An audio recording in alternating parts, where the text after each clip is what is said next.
आप सभी को जय मसीह की। परमेश्वर के नाम से आपको आनंद और शांति मिले। हमारे जो यूट्यूब चैनल है उससे जुड़ने के लिए आप लोगों का बहुत बहुत धन्यवाद करते हैं। हर एक उन भाई बहनों के लिए जिनकी कमेंट हमारे पास आती है। आप लोगों के जीवन में परमेश्वर बहुत आशीष दे, बहुत अनुग्रह करे। तो आज का जो वचन है वो मत्ती रचित सुसमाचार उसका 10वां अध्याय, हम 11 से लेके 15 वचन तक हम पढ़ेंगे। देखते हैं परमेश्वर आज हमसे कौन सी वाली बातें करना चाहता है। और आज का जो टॉपिक है वो उन भाई बहनों के लिए है जो ये कहते हैं कि मैंने मसीह भाई बहनों को बहुत देखा है, जब वो किसी के घर पे जाते हैं तो ये कहते हैं कि आपके घर का कल्याण और उद्धार हो। कि वो ऐसा क्यों कहते हैं, इसका क्या मतलब है। तो आज का जो टॉपिक ऐसे भाई बहनों के लिए कि हमारा जीवन या फिर हम ऐसी बातें क्यों करते हैं, हमारे जीवन से परमेश्वर की महिमा क्यों होती है ऐसे किसी के घर पे अगर जाते हैं। तो आज का टॉपिक उन्हीं लोगों के लिए। देखते हैं परमेश्वर का वचन क्या कहता है। 11 वचन में कुछ ऐसा लिखा है, जिस किसी नगर या गांव में जाओ तो पता लगाओ कि वहाँ कौन योग्य है, और जब तक वहाँ से ना निकलो उसी के यहाँ रहो। हालेलुया, परमेश्वर की महिमा हो। परमेश्वर का वचन क्या कहता है कि जब तुम किसी गांव में जाओ या किसी के घर पे जाओ तो क्या कहता है कि देखो पहले कि वहाँ कौन योग्य है, और क्या करना, वहीं पे ही रुकना है। जब तक वहाँ पे रहना वहीं पे ही रुकना है। ऐसा परमेश्वर ने क्यों कहा कि कौन योग्य है। देखते हैं 12 वचन में क्या लिखा है। घर में प्रवेश करते हुए उसको आशीष देना। हालेलुया। जब आप किसी के घर पे जाते हो, गांव में, घर पे, किसी के भी, जब भी आप यहाँ पे जाते हो घर पे, तो क्या करना, जब आप घर के अंदर घुसते हो तो उनको आशीष देनी है, उस घर को भी और उन लोगों को भी जो उस घर में रहते हैं।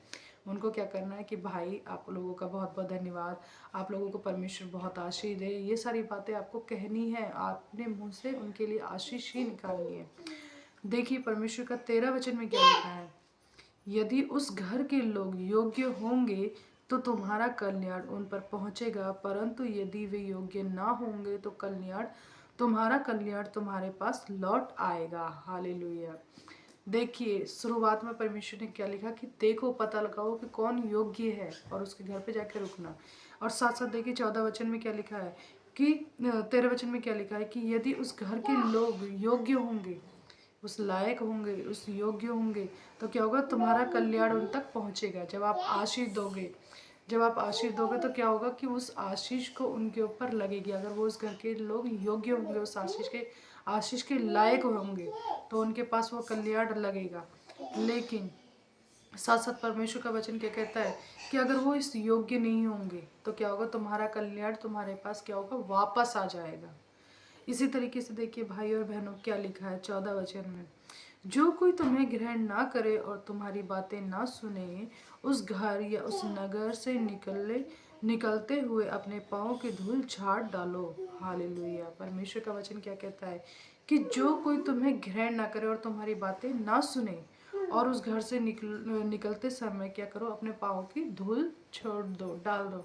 लेकिन भाई और बहनों ऐसा ना हो, आप किसी घर पे जा रहे हो, आप अपनी खुद की पर्सनल बातें करने जा रहे हो, ये वाली बात परमेश्वर ने नहीं कही। अगर आप परमेश्वर के वचन को लेके जा रहे हो उस घर में, परमेश्वर के वचन को उन लोगों को सिखाने जा रहे हो और उन्हें सिखा रहे हो, बट वो आपकी बात को नहीं सुन रहे, तब परमेश्वर ने क्या कहा है कि अगर वो तुझे ग्रहण ना करे तो क्या करना, जब उस घर से निकलना, जब उस गांव से निकलना, जब उस देश से निकलना, तो क्या करना, अपने पैरों की धूल उधर पे झाड़ डालनी है।